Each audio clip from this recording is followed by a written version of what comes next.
déjà, ce qu'il faut dire, c'est que les corridors sont au centre de la création de valeur ajoutée au niveau régional. Ce sont ces axes sur lesquels le commerce se fait, le commerce régional se fait. Ce sont ces axes sur lesquels les acteurs du commerce opèrent.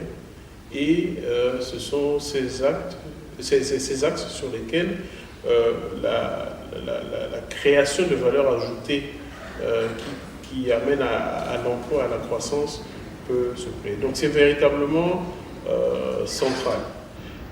Ces corridors sont des infrastructures physiques avec des modes de gestion qui devraient les rendre plus compétitifs pour les acteurs de la région, mais aussi en comparaison avec ceux d'autres régions, ce qui est d'autant plus important dans le cadre des CAF qui est en train de se mettre en place.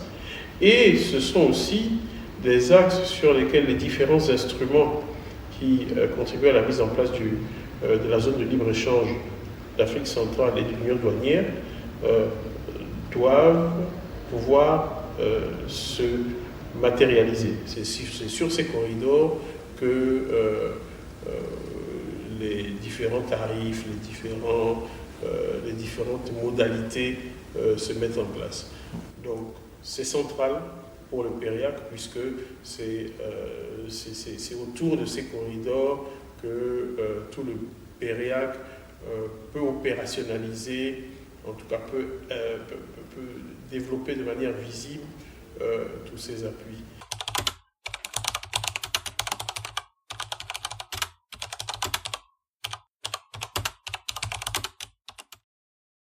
Les deux études qui ont été lancées sont des études préliminaires, des études de cadrage. Nous n'intervenons pas sur le volet infrastructurel, puisqu'il y a d'autres programmes financés par l'Union européenne, comme le PAGIR au niveau régional, qui interviennent sur l'infrastructure. Nous intervenons sur la gouvernance et la gestion qui permettent de créer des flux compétitifs sur cette infrastructure. Et donc, les modes de gestion de ces corridors doivent pouvoir être mis en place de manière efficiente, de manière à les rendre plus efficients et de manière à les rendre plus compétitifs. Pour ce faire, on est parti d'un constat, c'est que les corridors en Afrique centrale, on a pris pour référence trois corridors, Douala, N'Djamena, Douala, Bangui et Yaoundé-Libreville. Les corridors en Afrique centrale sont les moins compétitifs, de manière générale en Afrique. Et ils sont les moins compétitifs pour différentes raisons. Et donc l'approche de cette première étude est de voir, quelles sont les raisons pour lesquelles ces corridors sont les moins compétitifs, et deux, de faire du benchmarking, d'aller voir dans les régions voisines, dans d'autres régions d'Afrique, des modèles de corridors qui marchent, qui sont plus compétitifs, qui sont plus efficients, et voir quelles sont les pratiques de gestion et de gouvernance qu'ils ont mises en place. Donc basé sur du benchmarking qui est fait sur les corridors dans la zone est de l'Afrique, sur les corridors en Afrique de l'Ouest, sur les corridors dans la zone d'Afrique australe, pour voir véritablement quelles sont les leçons qu'on peut tirer et sortir de là avec un cadrage de ce que pourrait être un modèle optimal de gouvernance et de gestion des corridors qui puisse rapprocher les corridors de la région, les corridors de référence dont j'ai parlé tout à l'heure, de ce niveau d'efficience et d'efficacité. Ça, c'est la première étude. En parallèle à cela, ces corridors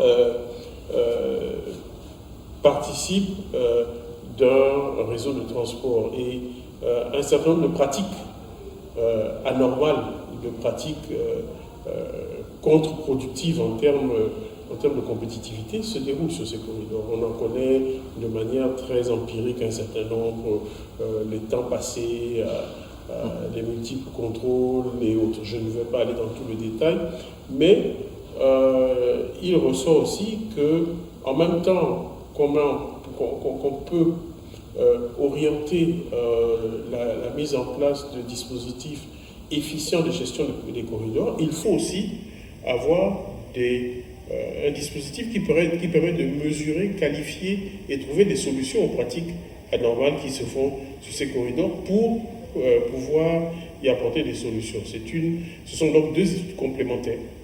C'est la raison pour laquelle elles ont été déclenchées en même temps, dont les résultats et les recommandations doivent pouvoir contribuer à véritablement rendre nos corridors plus efficients avec l'appui du PEREAC financé par l'Union européenne et en collaboration et en partenariat avec les autres parties prenantes du PEREAC que sont les commissions de la CEMAC et de la CEAC. Et ces ateliers vont dans le sens d'une approche participative, puisque vous remarquerez que les acteurs qui sont présents aujourd'hui pour la validation de ces projets de rapport et qui étaient déjà présents il y a 3 mois au moment de l'examen des rapports préliminaires couvrent une large palette d'acteurs, les acteurs du transport, les acteurs privés du transport, les acteurs publics, les ministères en charge des transports, les acteurs portuaires et autres qui se trouvent être tous ces acteurs qui opèrent autour et sur ces communautés.